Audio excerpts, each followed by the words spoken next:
Now they're boiling over. But family drama quickly becomes the least of their concerns because Robert Maxwell, the media mogul they've been financing, is about to create a massive scandal that will threaten their reputation in ways they haven't experienced since World War II. November 1991. The news breaks in a way that feels surreal. Robert Maxwell, millionaire newspaper publisher, is dead. He disappeared overboard from his private yacht early in the morning while cruising off the Canary Islands. Just vanished into the ocean. Gone.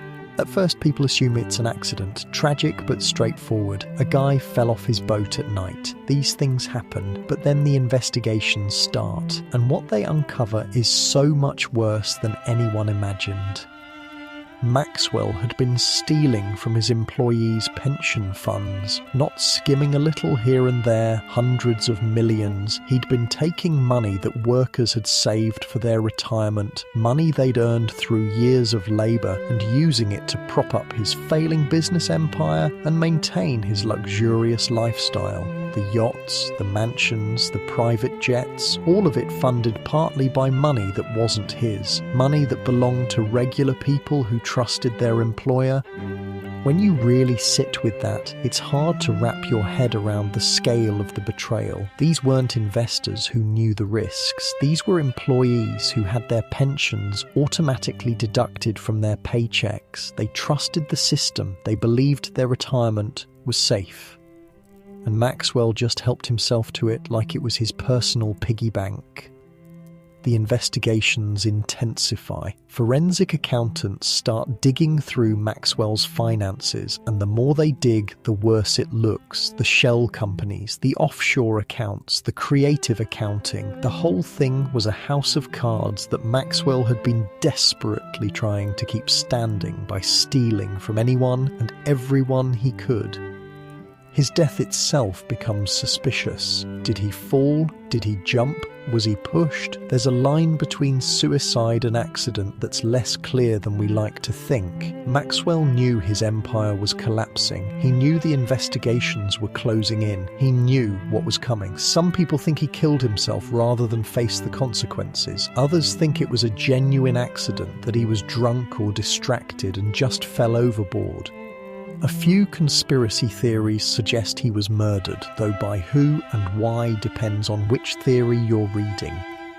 We'll probably never know for sure. What happened on that yacht died with Maxwell, but here's what we do know. When he went into that water, whether by choice or chance, he left behind a disaster. Thousands of employees with destroyed pensions, families who'd been counting on that money for retirement suddenly facing poverty in their old age, a media empire built on fraud and questions, so many questions.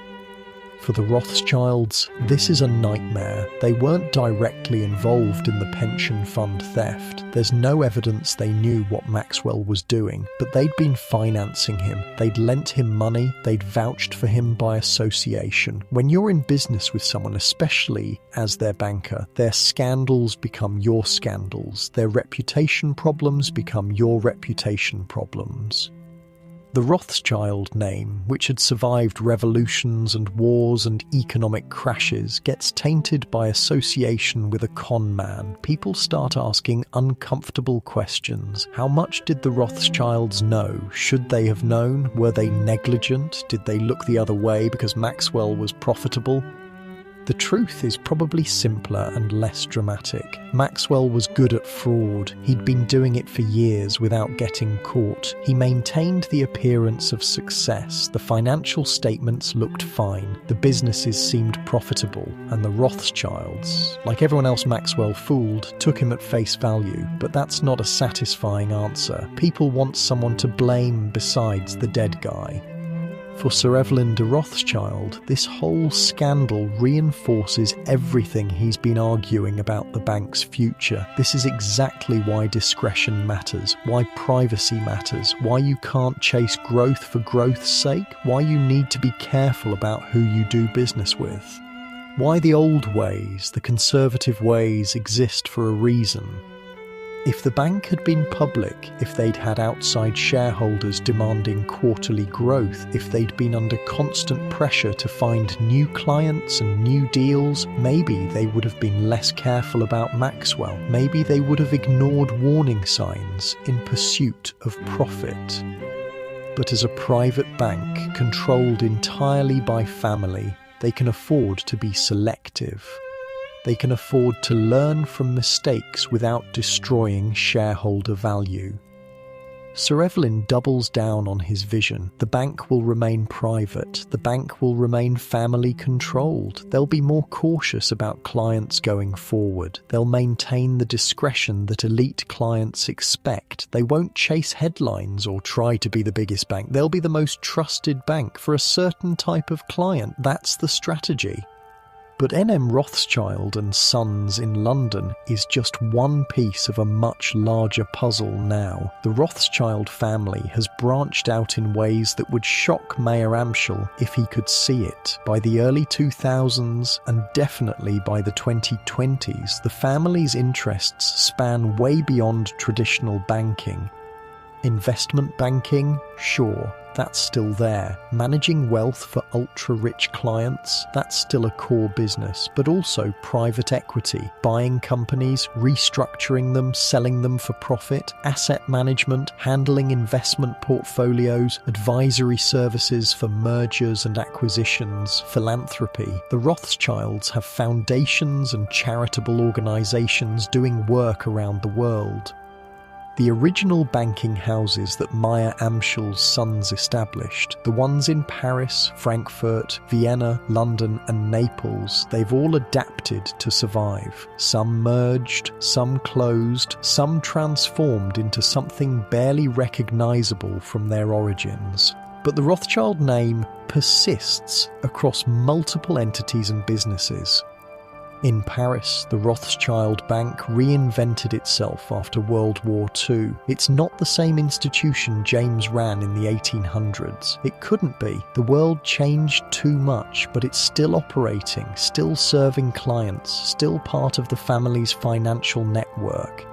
Frankfurt, Vienna, those branches that got destroyed by the Nazis, they never really came back in the same form. The German and Austrian Rothschilds who survived either stayed abroad or returned to find their former positions impossible to reclaim. The social and political landscape had shifted. The wealth was gone. The connections were broken. Starting over in those cities would have meant building from scratch, and the family's energy was focused elsewhere. London remained the flagship, the one with the longest continuous operation, the one that maintained the most prestige. NM Rothschild and Sons became the Rothschild Bank in most people's minds, even though technically there were others. The family learned something important through all these changes, through the wars and the scandals and the shifting power dynamics. Diversification isn't just smart business, it's survival. You can't put all your wealth in one industry, one country, one type of asset.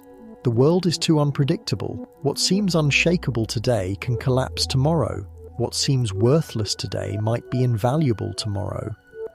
So the modern Rothschild empire, if you can still call it that, is spread across industries, across countries, across asset types. Real estate holdings, mining interests, particularly in gold and other precious metals, agricultural investments, technology ventures, cultural institutions.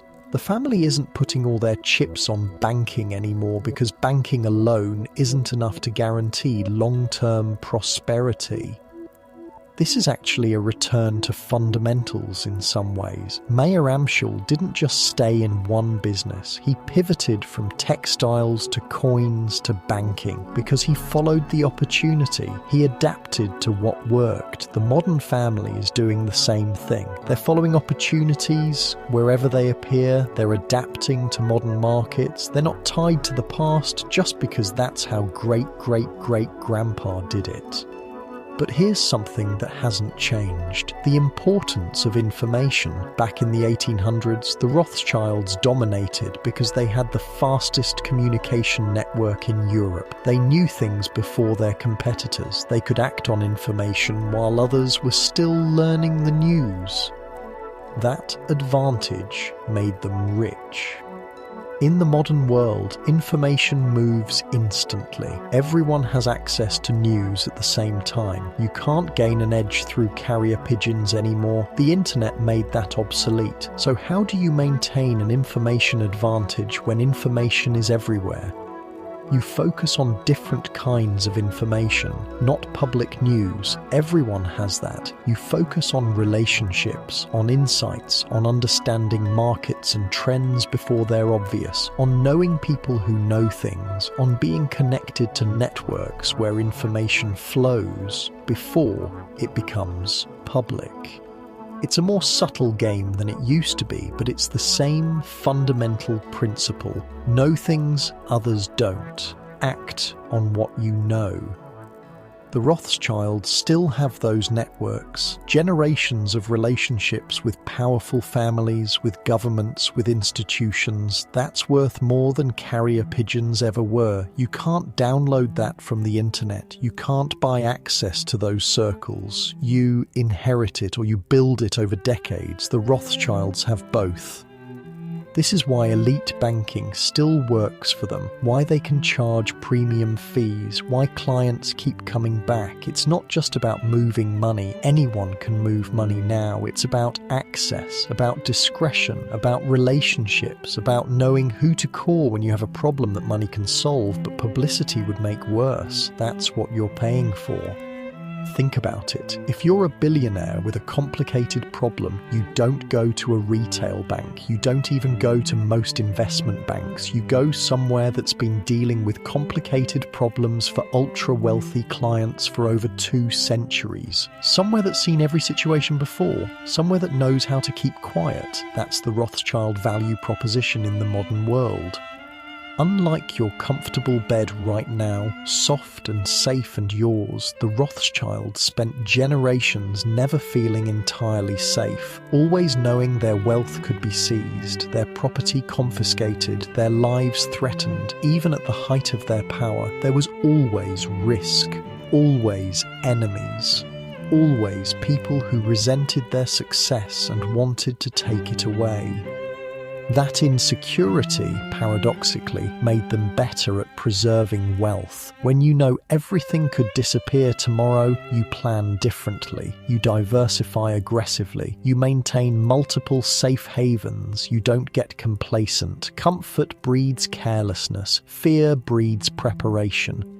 The family today is spread across the world. Different branches in different countries, some focused on banking, some on investments, some on philanthropy, some on business ventures that have nothing to do with finance. They're not the monolithic empire they were in the 1800s.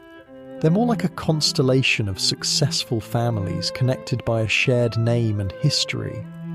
And honestly, that's probably healthier. The old model, where everything depended on perfect family unity, where brothers had to sacrifice for each other constantly, where family loyalty was the highest law, that's a lot of pressure. That's a recipe for resentment and conflict. The modern arrangement where different branches pursue different interests while maintaining connections, that's more sustainable, more human.